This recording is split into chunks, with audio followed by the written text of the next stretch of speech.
Hey, it's Karen, Max's mom. Welcome to the channel. Today we're discussing 10 must-haves for long car rides with dogs.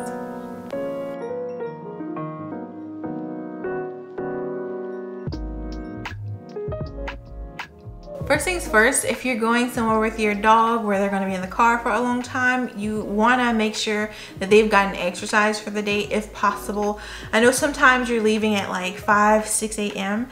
and it's dark outside. You don't want to be walking around, but if I know we're going to be in the car for more than an hour, even an hour honestly, if we're going further than down the street, we get a walk in before we get in the car. That way they don't feel antsy. I guess the walk kind of like gets some energy out, and so they're resting because either they're tired or they don't have so much pent up energy. Also, we've gotten all of the waste out. They've peed and pooed and we're good to go. So the most important thing for any car ride with a dog, whether it's long or short, is a car seat or the proper restraints. So maybe even a seat belt, kind of. They have plenty of thingamajigs at pet stores where you can connect your car seat belt to your dog's harness. I would not recommend connecting it to a collar because, you know, if you do stop suddenly, that would choke your dog. So even if your dog doesn't wear a harness all the time, possibly get a harness for the car ride with your dog. Or you could just go ahead and get a car seat. We use the snoozer car seats. I love them. They're my absolute favorite. We've had them for years, but now I'm in the market for a new one because I have 3 dogs now, and we attempted to take a road trip without the car seats, and that was a bit hectic, and I was nervous the entire time because the dogs were roaming around until they got settled and went to sleep because it was a really long car ride. But make sure that you have, you know, safety in mind before anything when getting on the road with your dogs. Another must-have for car rides with dogs are chill pills. I keep some melatonin on hand at home because Cece is very nervous. She gets nervous when there's fireworks, thunderstorm, any noises, she's nervous. And in the car, she's hyper, but can also be nervous. She's not really an issue in the car, but Max is. He does not like being in the car too long. He's really hyper and then he gets nervous, and so the chill pills just come in handy when I just want him to mellow out. We have some melatonin that's formulated for dogs. Got it from my local dog store, and it seems to not make them go to sleep, but makes them very calm, and that comes in very handy when you're on the freeway going 65 miles per hour and you have 3 dogs in the car. You also want to make sure that you have food, water, and treats in the car. And of course, this depends on how long you'll be traveling, but I prefer to have more than enough food and water in the car because, you know, you just never know what you're going to need and what's going to happen. I have taken plenty of wrong turns in my life, and then you end up driving an extra hour or 2 because there's no way to get back onto the interstate you're supposed to be on. You just don't know.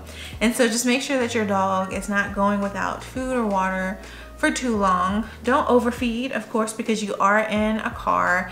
You don't want more potty breaks than needed, so, or any accidents in the car. Make sure that you have a first aid kit in any of your pets or your prescriptions. You don't want to assume things. You don't want to, you know, assume you'll get there on time or back home on time, or there won't be any delays in your travel.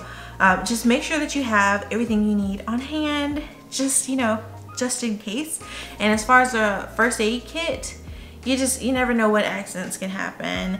If you want to know what to put in a dog first aid kit, I have a video on that. I'll put it in the description. Also, the first aid kit comes in handy because I keep some tweezers in mine, and if there's a stump toe, glass gets in a foot, a tick, those tweezers come in handy. I keep a pair of tweezers in my purse too because you never know. Some tweezers and some alcohol pads for any person, whether you have kids or dogs or it's just you by yourself. Those two, especially if you're a busybody like me and you're always out and going somewhere, they come in handy. Speaking of preventing accidents or any type of trauma or court dates, make sure that you keep your dog's vaccination records in the car with you. My dogs don't wear collars all the time, but I keep their rabies tags in the car, and I keep their records, the medical records, in an email so I can pull it up at any time. And I have their latest records there. I'm always asking my doctor for those because they give you the little tags, but my dogs don't wear collars, and I'm not gonna have like 50 million tags on my dogs, which I guess come in handy if your dog is lost. But thankfully that has not been the case for me, and so I can just pull up the records easily and show you we've been vaccinated. So I know a lot of people do not leash their dogs. You want to make sure that you have a leash when you're going on a road trip, of course, so that when you're going on your walks, your dog is on a leash. You do not want your dog to get lost because they're in an unfamiliar place and they decide to run off or chase a squirrel. Plus, you don't know how other people feel about dogs, and you don't want your dog to run up to the wrong person, someone who could be afraid and possibly even hurt your dog, you know, run into traffic. You just want to prevent as much as you can. And you also want to make sure you have poop bags for those poop breaks. Don't leave your dog's waste in the parking lot at Walmart. Come on. If you have a puppy and you think you'll be in the car longer than their attention span can take, it'd be good to bring some quiet toys or other enrichment tools to just keep your dog occupied so that they don't start whining or trying to get your attention. You also want to make sure that you have enough pillows and blankets to keep your dog cozy. Again, this all depends on how long you're going to be in the car.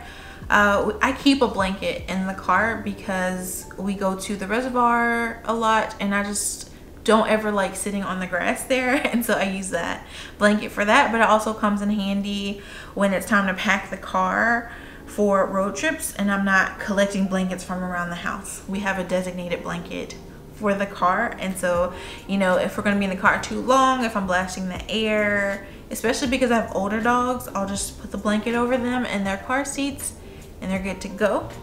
And the last thing you want to make sure you have is just some towels and wet wipes for cleanups. Sometimes it's muddy outside. You don't want dirty paws making prints all over the car.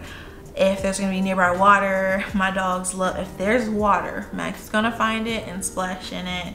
He likes to roll around in whatever he's smelling on the ground.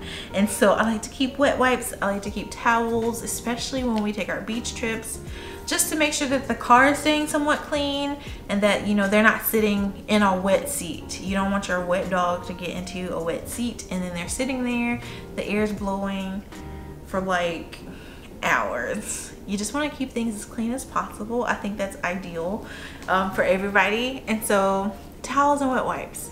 So those are my 10 must-haves for long car rides with my dogs. Before I go, I wanted to share just some tips for car rides just to make sure everything runs smoothly, especially if you're going to be far away from home and you want to secure the safety of your pet as much as possible. I suggest not leaving a dog in the car by itself, especially in hot weather. Making sure your car is properly ventilated. So if it's hot out, make sure that the air is circulating to the back seat so that your dog is not hot. If it's cold, you know, make sure that the dog is warm. Make sure the heat is properly ventilating throughout the car, circulating throughout the car. And you know, make sure it's not too hot, because I am notorious for blasting heat in the car when it's cold out and it'll just get way too hot in there. And if my dog's in the car, of course I don't, but just be mindful that, you know, your dog's in the back seat. And I know you will, because they're your dogs and you're thinking about them, but sometimes, you know, it's easy to just forget that things are a bit different for them. Also, make a list of all nearby vet clinics and emergency animal hospitals. I always do this if I'm leaving my dogs with someone, or if I'm going to unfamiliar territory. I will map out how long it will take to get to the nearest hospital from wherever I'm staying, and also routes along the road, although Google's pretty good about showing detours, or like, you know, like I know that Google does like gas stations and food places on the maps you can see. But you know, if you're driving with someone, like if there's someone in the passenger seat, of course they can do a quick search for the nearest places. But I personally like to map out my routes just so that I see what's there. Even malls, honestly, I want to see what's on the way to where I'm going, because I'm one of those people who likes to stop. I'm never in a rush to get from point A to point B. Another thing that might be good for long trips with the dog is making sure that you have an updated photo of your animal, just in case they get lost or they run off temporarily. And it also might be a good idea to get temporary tags for your animals with their name, your name, and number, so that if someone does find them, you know, there's no delay in returning them to you. I'm actually considering getting my dogs chipped. I know it makes me nervous because they're all older. Are your dogs chipped? Let me know in the comments. I don't know. I'm thinking about it a lot, especially since we're about to move.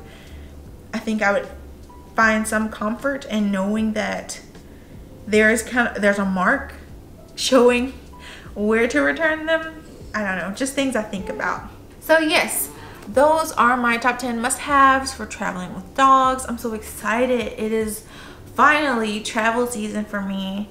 I have planned out trips for the rest of the year. I'm planning out the beginning of next year. I'm trying not to get too hype because, you know, the Delta variant, it's like we thought COVID was, you know, everything was easing up, and then people got too excited and now Delta is on the rise. So, you know, pacing myself, but I'm already kind of like off to myself type person, so I'm never really traveling anywhere where I'm like right in the middle of people, because I don't do crowds, and most of the time when I travel it's with dogs, so it's usually a camping trip, so, or a beach trip. But I'm still excited, and I hope that you have some fun traveling, and I hope that things go smoothly. Hopefully you use some of these tips, some of the things I bring on trips with me and my dogs. Thanks so much for watching. Subscribe if you haven't, and enjoy the rest of your day.